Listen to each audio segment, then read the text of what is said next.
ये कहानी है बैगमैन नाम की एक ऐसे आदमी की जो है तो इंसान ही लेकिन उसकी शक्ल भूत जैसी है। वो बच्चों को अगवा करता है और बैगमैन उसे इसलिए कहा गया है क्योंकि वो बच्चों को अगवा करने के बाद अपने बैग में जबरदस्ती ठोस कर भर देता है। जिस भी बच्चे के वो पीछे पड़ जाता है उसे फिर हासिल करके ही दम देता है। तो इस कहानी में भी वो एक बच्चे के पीछे पड़ गया। अब क्या उसकी फैमिली बच्चे को बचा पाएगी या वो भी बैगमैन का शिकार हो जाएगा। तो फिल्म शुरू होती है और हम एक बाप और बेटी को देखते हैं जो एक जगह पर खेल रहे। लड़की कुछ परेशान लग रही थी जो चीज उसके डैड ने नोटिस कर ली। वो कहते हैं बेटा क्या बात है, तुम कुछ परेशान लग रही हो। मैंने तुम्हारी माँ को भी बताया था कि हमारी बेटी को कोई टेंशन अगर कोई बात है तो मैं बता सकती हूँ। इस पर उसकी बेटी ज्यादा कुछ तो नहीं कहती, बस इतना कि मैं अपने पास माजी को लेकर परेशान हूँ, पर मुझे उम्मीद है कि मैं धीरे धीरे ठीक हो जाऊंगी। उसके डैड कहते हैं अच्छा बेटा तुम गाड़ी के पास जाओ, मैं तुम्हारे लिए पिज्जा लेकर आता हूँ ताकि तुम्हारा मूड ठीक हो सके। लड़की जब गाड़ी के पास आई यहाँ लगी लाइट्स जलने बुझने लगती हैं,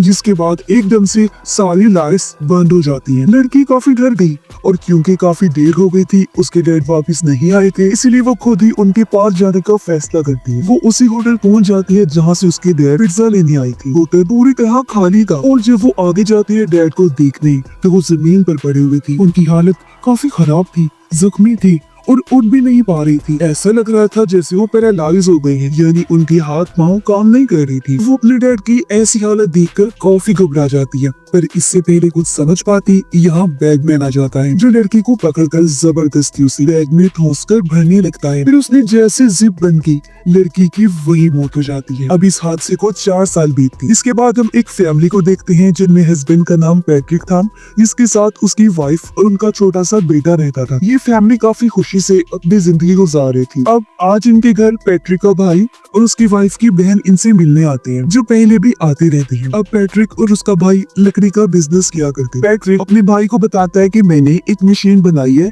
जो पेड़ों की कटाई बहुत अच्छी और कम टाइम में कर सकती है। इस मशीन के इस्तेमाल से हमारी बहुत सारी मेहनत और पैसे बच जाएंगे। जब उसके भाई ने मशीन का काम देखा तो वो भी कहते हैं कि हाँ भाई बहुत खूब, आपका ये प्रोजेक्ट सभी लोगों को बहुत पसंद आएगा। अब यहाँ पैट्रिक की वाइफ जिसका नाम करीना था वो भी अपनी बहन से बातें करती है और फिर जैसे ही रात हुई वो लोग वहाँ से चले जाते हैं। पैट्रिक जब डस्टबिन में कचरा डाल रहा था तो घर की लाइट्स जलने बुझने लगती है और जंगल वाली साइड से उसे आवाजें भी सुनाई दे रही थी। पैट्रिक को लगता है कि जरूर जंगल में कोई आया है, इसीलिए वो जाकर चेक करता है, पर वहाँ उसे कोई भी नजर नहीं आता, जिस वजह से वो घबरा सा जाता है। सुबह होते ही पैट्रिक अपनी कंपनी में चला गया जहाँ उसका भाई भी था और ये दोनों भाई वर्कर से काम करवा रही होती। ये कंपनी इनके डैड ने खड़ी की थी, जिसके मालिक अब ये दोनों भाई थी, क्योंकि इनके डैड की तो मौत हो गई। पैट्रिक का भाई कहता है जब से डैड की मौत हुई थी तभी से मुझे बुरे बुरे सपने आया करती थी, पर जैसे तैसे मैंने खुद को संभाल ही लिया। अब पैट्रिक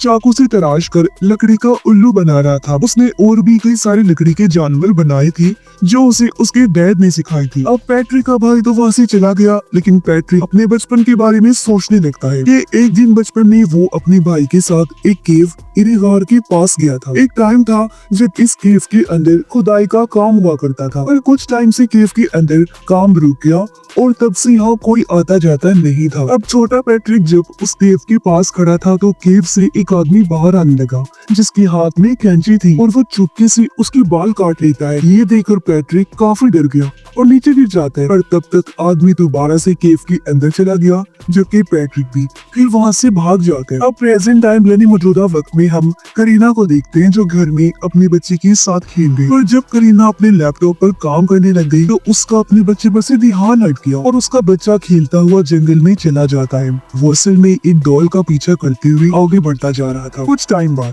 जब करीना को अपने बच्चे का ख्याल आया तो उसे देखती है, पर जब वो उसे दिखाई नहीं दिया तो हर जगह वो उसे ढूंढने लगती है। काफी परेशान भी होगी, पर बच्चा ना मिलने पर वो उसे जंगल में चेक करने गई। कुछ दूर जाने पर आखिर उसे अपना बच्चा मिल गया, जिसे देखकर करीना की जान में जान आई। वो उसे उठाकर घर लाने लगती है, पर उसे अपनी गलती का एहसास भी हो कि मुझे इस तरह अपने बच्ची को अकेला नहीं छोड़ना चाहिए था। रात को जब पैट्रिक घर आया तो करीना उसे भी ये बात बताती है और जब भी दोनों बातें कह रहे थे अचानक लाइट फिर से जलने बुझने लगती है, जैसे पहले भी कर रही थी। अब यह देखकर पैट्रिक हैरान है गया कि लाइट के साथ ऐसा क्यों होता है, और उसने इस चीज को नजरअंदाज कर दिया। फिर वो जाकर अपने लैपटॉप पर काम करने लगता है। वो चाकू से उल्लू को तराश रहा था जो वो इतने टाइम से बनाने की कोशिश कर रहा था। तभी उसके पास मेल आई कि बड़ी कंपनी उसे कर्जा देने के लिए तैयार नहीं है। इस बात से उसे गुस्सा आ गया और वो उस चाकू को टेबल पर मारकर तोड़ देते हैं, फिर उसे कचरे में फेंक देते हैं। पैट्रिक को अपने बेटे के कमरे से आवाज आई। ऐसा लग रहा था जैसे वो किसी से बातें कर रहा है, इसीलिए वो अपने बेटे के कमरे में जाता है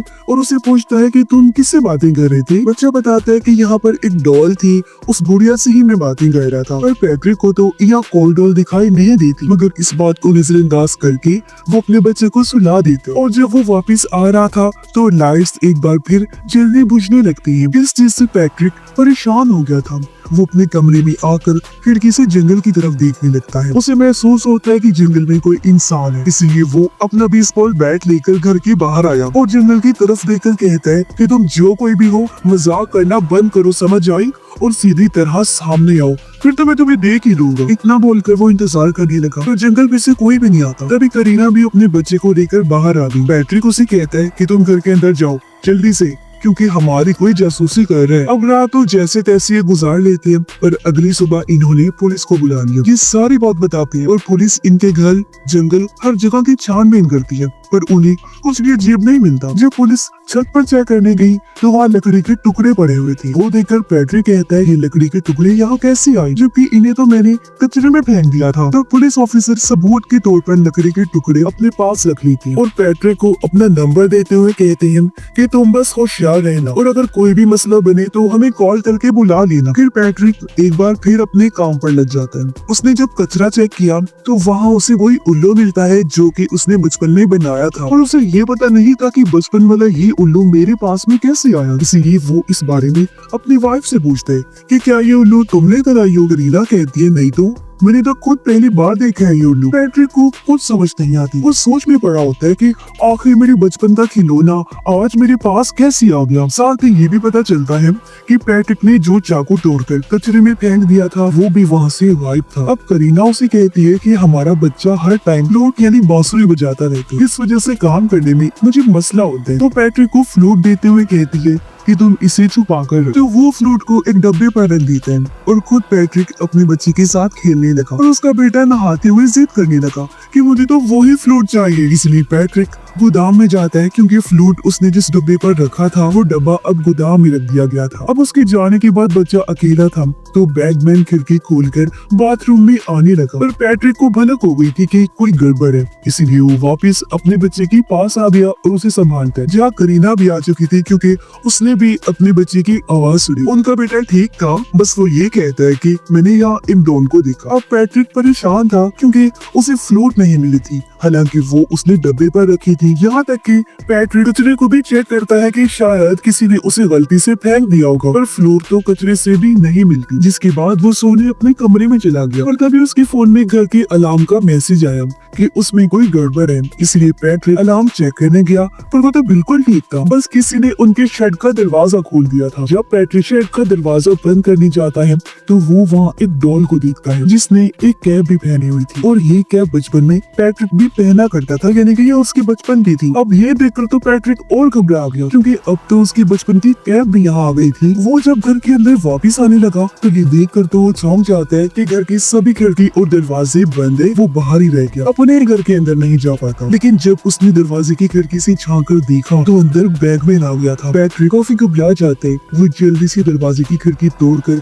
सबसे पहले दरवाजा खोलते हैं और जल्दी से अंदर आ जाते हैं। फौरन से अपनी वाइफ और बेटे के पास जाकर सबसे पहले उनकी जान बचाते हैं। पर जब उसने घर को चेक किया तो उसे कोई भी नहीं मिलता। लेकिन पैट्रिक काफी डरा होता है। वो अगले दिन पुलिस को बुला देते हैं। पुलिस ऑफिसर उसे कहता है कि तुम्हें अपने घर के बाहर सीसीटीवी कैमरास लगवा लेने चाहिए। अच्छा ये बताओ घर से क्या कोई चीज गायब भी हुई है? इस पर पैट्रिक कहता है कि हाँ, मेरे बेटे की फ्लूट जो वो अक्सर बजाया करता था। ऑफिसर उसे शांत करता है, ये घबराओ नहीं, हम अब से तुम्हारे घर के आसपास ही रहेंगे। लेकिन पैट्रिक फिर भी परेशान होते। उसे कुछ समझ नहीं आ रही थी कि आखिर हो क्या रहा है, क्यों मेरे लिए दिन ब दिन मसले बढ़ते जा रही है। वो इस बारे में अपने भाई को भी बता गए और कहता है कि बचपन में जो मैंने उल्लू बनाया था वो आज मेरे पास आ चुका है, और जो कैप में हमेशा पहना करता था वो भी किसी ने लाकर रख दिए, पर मैं ये नहीं जानता कि ऐसा आखिर किसने किया। अब रात को जब पैट्रिक सो रहा था तो उसे बुरे बुरे सपने आने लगते हैं, जैसे बैगमैन उसे उसके बेटे को दूर कर रहा है। फिर पैट्रिक अपने बचपन के टाइम को याद करने लगता है कि जब एक दिन वो अपने डैड के साथ जा रहा था तो वो उसे उसी केव के पास लेकर आए और बताते हैं कि लोगों का कहना है कि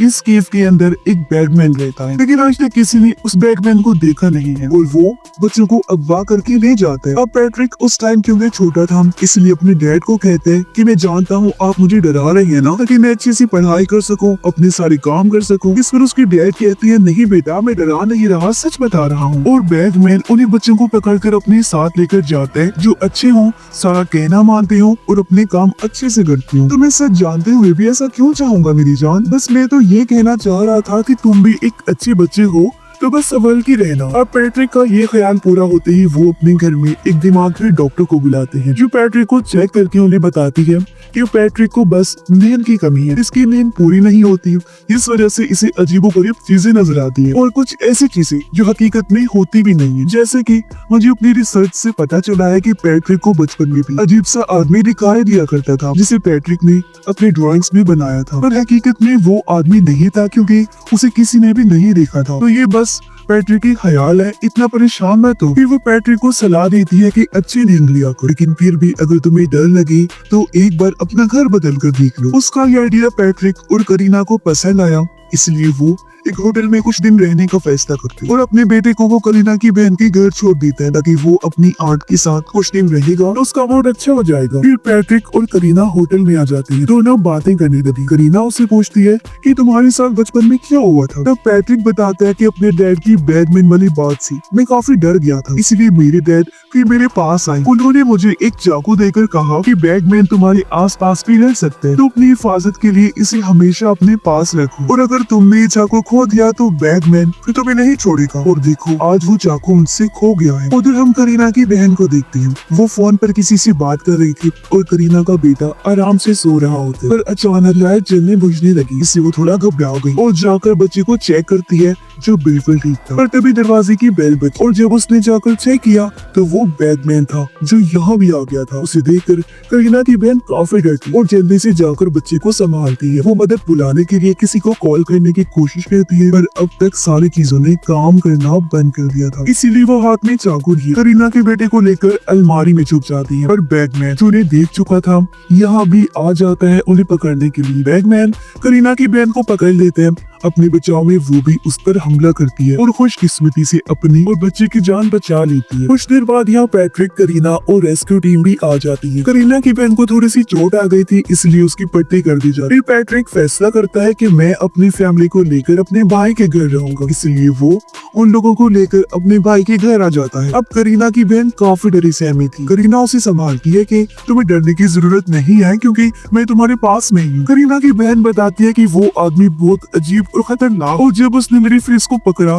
तो मैं पैरालाइज हो गई थी, पर शुक्र है चाकू की मदद से मैंने हम दोनों का बचाव किया। उधर पैट्रिक के हाथ में बेसबॉल बैट था और सारी रात जागने का वो फैसला करता है ताकि अपने बच्चे की हिफाजत कर सके, क्योंकि अब तक वो समझ गया था कि बैगमैन उनके बेटे के पीछे ही पड़ा हुआ है। लेकिन करीना उसे समझाती है कि यहाँ कोई खतरे वाली बात नहीं है, क्योंकि हम तुम्हारे भाई के घर हैं, वो भी घर पर है और बाहर पुलिस भी है, तो तुम बेफिक्र होकर आराम से सो जाओ। इसलिए पैट्रिक भी लेट गया, उसकी आंख लग जाती है। कुछ मिनट के बाद जब उसने टैब पर चेक किया तो उसके बेटे के पास बैगमैन पहुंच चुका था। ये देख पैट्रिक डर गया, जल्दी से भागकर अपने बेटे के रूम में आता है, पर तब तक बैगमैन बच्चे को ले जा चुका था। पैट्रिक जब अपने भाई के कमरे में आया तो ये देखकर उसके होश उड़ गए थे कि उसके भाई और भाई की वाइफ की मौत हो गई है। वो जब बाहर आया तो तब और भी भयानक मंजर था, क्योंकि पुलिस वालों को भी किसी ने मार दिया था, जो काम जाहिर है बैगमैन का ही था। उस अकेले ने ही इन सबको मार दिया। अब पैट्रिक बैगमैन को छोड़ने वाला नहीं था। उसे लगता है कि जरूर इस बैगमैन ने मेरे बेटे को अपने बैग में डाला हुआ है,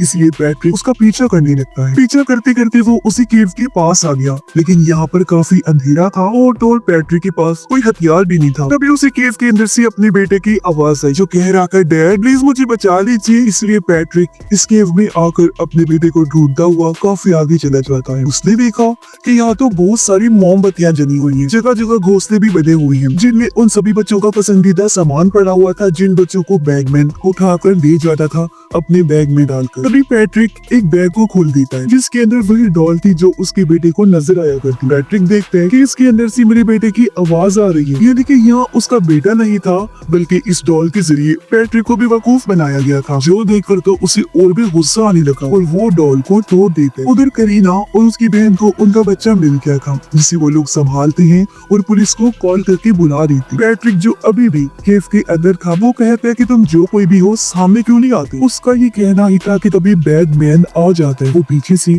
पैट्रिक का मुंह पकड़ लेता है और उसे अपने साथ ले जाने लगा। वो काफी भयानक किसी भूत जैसा दिख रहा था। अपने साथ बैग भी लाया होता है और उसके मुंह पर हाथ रखने की वजह से पैट्रिक पैरालाइज हो जाता है। वो हिल भी नहीं पा रहा था, बस लेटा रहता है। तभी उसने सामने के घोंसले में देखा जहाँ उसका वही चाकू पड़ा हुआ था जो उसने तोड़कर कचरे में फेंक दिया था, जो गायब हो गया। अब किसी तरह पैट्रिक वो चाकू उठा लेता है और उसे बैगमैन की गर्दन में घोंप देता है। यहाँ उसे वो फ्लूट भी मिल गया जो अक्सर उसका बेटा बजाया करता था। अब किसी तरह पैट्रिक उठा और यहाँ से भागने की कोशिश करता है, पर बैगमैन उसकी जान छोड़ने वाला नहीं था, वो भी उसका पीछा करता है। तब पैट्रिक फ्लूट को केव से बाहर फेंक देता है, लेकिन बैगमैन उसके पास आकर पैट्रिक को मुंह से पकड़ के उठा देते हैं और अपने साथ लाई बैग में वो जबरदस्ती पैट्रिक को भरने लगता है। पैट्रिक की हड्डियां बुरी तरह टूट गई, यानी दर्दनाक उसकी मौत हो जाती है। तब तक करीना भी केव के बाहर पुलिस को लेकर आ जाती है। यहाँ पे पड़ी फ्लूट देखकर वो समझ जाते हैं कि पैट्रिक केव के अंदर ही है, इसलिए बहुत सारी पुलिस केव के अंदर जाती है,